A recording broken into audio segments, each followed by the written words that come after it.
Okay, so this is demonstrating sugaring on my left upper leg. And whenever I get a fresh piece of sugar, I always put it on and let it sit for a little bit before removing it. And also I think kind of going over and over, get some airflow in it so it cools down a little bit more. If you are, using this sugar at home and you don't have a sugar warmer, you can just take your jar of sugar, and it's actually microwavable.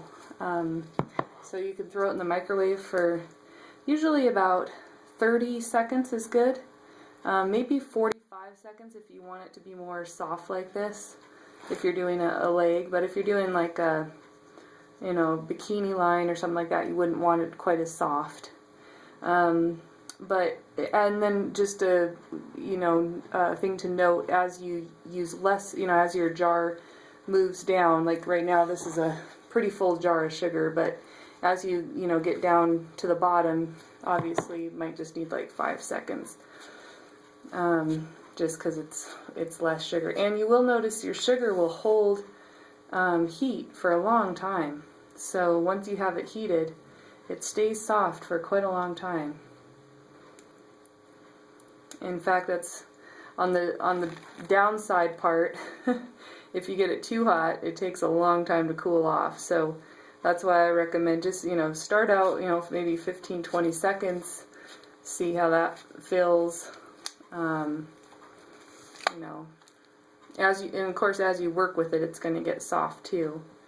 So if it's a little bit too firm to start with, that's okay. As you work with it, it'll soften up a little bit. So this is a fairly good size piece of sugar. It's covering a good chunk of my leg here. If you're not as familiar with sugaring, or this might be your first time, I wouldn't recommend doing such a huge piece of sugar. Maybe just start off with maybe a quarter of this amount, or at least half, so that you don't get stuck. Usually I like to go over the area as I'm putting it on about 2 to 3 times on a leg. You're going to just give the sugar time to melt down into those hair follicles, and you're more likely to pick up more hair the more times you go over. If you find that you have really stubborn hair, you actually might want to go over 4 times, just to really let that sugar work in your favor. The sugar is actually known to loosen the hair down in the follicle before pulling it out. So the longer it sits on there, the more chance it has to loosen that follicle. So these hairs on the inner, kind of the back side of my thigh are growing sideways for the most part. So that's why I've kind of switched over to doing this sideways stroke.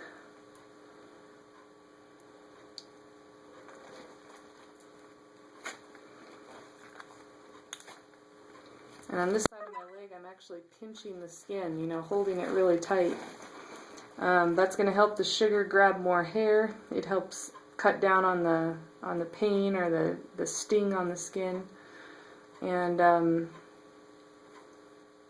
it helps it definitely helps the sugar come off. Where if you don't have it tight enough, it won't come off.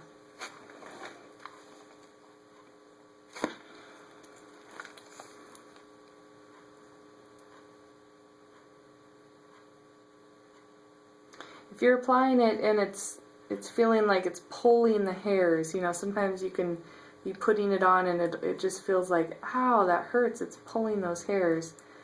Just slow down your application, and you'll notice that it doesn't pull on those hairs so badly. And that's really important if you're actually sugaring someone else, because you're not going to be able to feel what they're feeling. So you can even ask them, is it hurting when I'm applying the sugar? Because that you don't want it to hurt when you're putting it on. It hurts bad enough when you take it off. And actually, when I first started doing sugaring, we were usually using wax, and we switched over to the sugar. That was one of the biggest comments we had, was like, well, it doesn't hurt as bad as waxing, except for, you know, it hurts when it's being put on. It's such an easy thing to eliminate. You know, it's just a matter of going a little bit slower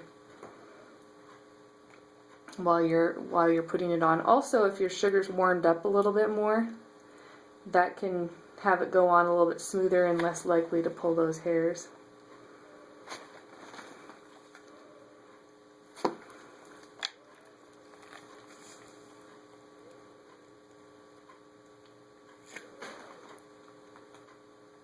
A lot of times you'll notice that my strip doesn't come off, you know, the whole thing doesn't come off in one swipe.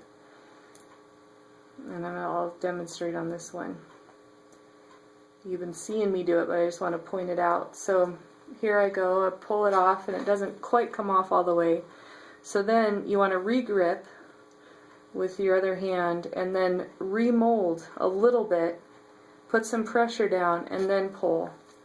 And even on this tiny little piece, you don't want to just like pull it off. I mean, it's even hard to pull off, but just put a little pressure, kind of roll and flip off, and you'll obviously get the sugar off, but also you're less likely to break any of those hairs. If you don't do that full, you know, roll and mold, some of the hairs actually might break in that little section.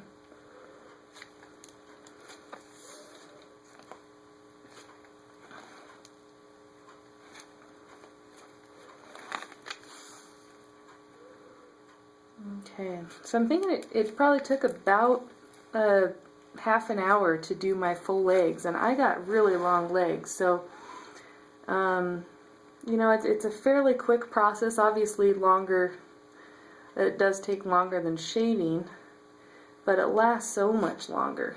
You know, I'm going to be hairless for about 3 weeks, and then I could even let it grow for probably another 3 weeks before sugaring it again. And if you're like me, your hair just keeps getting thinner and thinner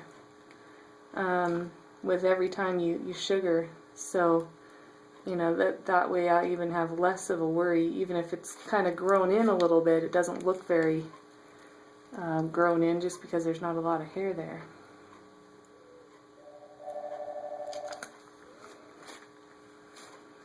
Alright, so I'm going to get a little bit different angle here. Let's see. I think these hairs are actually growing down.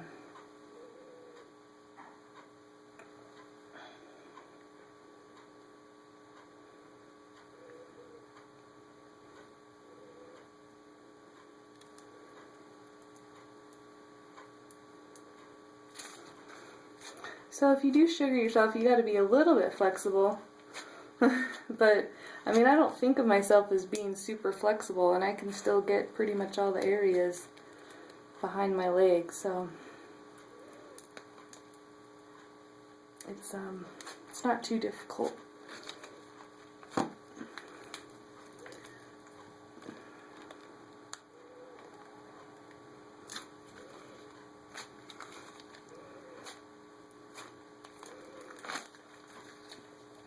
Let's see here. Can you see that? There we go.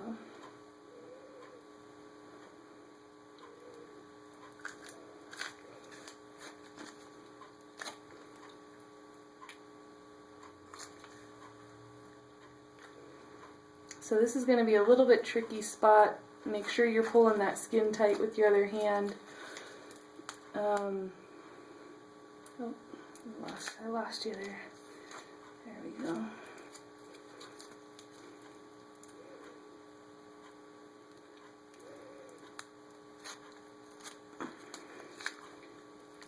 Alright, so that's pretty much the majority. There's a few little stragglers around here and there, but I won't make you suffer through watching me get those ones. So thanks for tuning in. Hope that helped.